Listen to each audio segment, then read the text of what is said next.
উপজেলা পর্যায়ে চন্দ্রবোরা বা রাসেলস ভাইপার সাপে কাটা রোগীদের চিকিৎসায় পর্যাপ্ত অ্যান্টিভেনম আছে প্রয়োজনীয় মেডিসিন বিশেষজ্ঞরাও।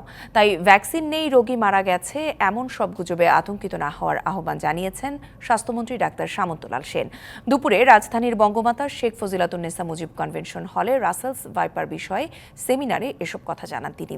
মন্ত্রী আরও জানান, আক্রান্ত রোগী হাসপাতালে আসতে দেরির কারণে কেউ কেউ মারা গেছেন। তাই দুর্গম অঞ্চলের সংসদ সদস্যদের হাসপাতালে রোগী আনার ব্যাপারে সহায়তার আহ্বান জানান তিনি।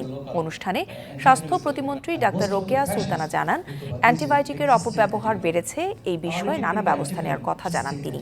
সেমিনারে বক্তারা বলেন, শুধু রাসেলস ভাইপার নয়, বিষধর যে কোনো সাপে কামড়ালে তার চিকিৎসা দেশে আছে।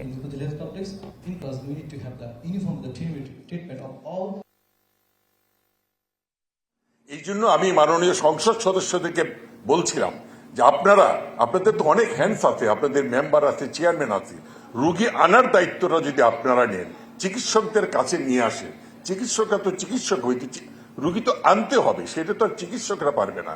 কিন্তু এই যে যত দ্রুত নিয়ে আসা যায়, তাহলে কিন্তু আমরা রোগীটা বাঁচাতে পারি। সুতরাং এটা ভুল। নগদের কাছে সব গ্রাহকই প্রিয়, তাই তো সারা দেশে ক্যাশ আউট চার্জ সবচেয়ে কম।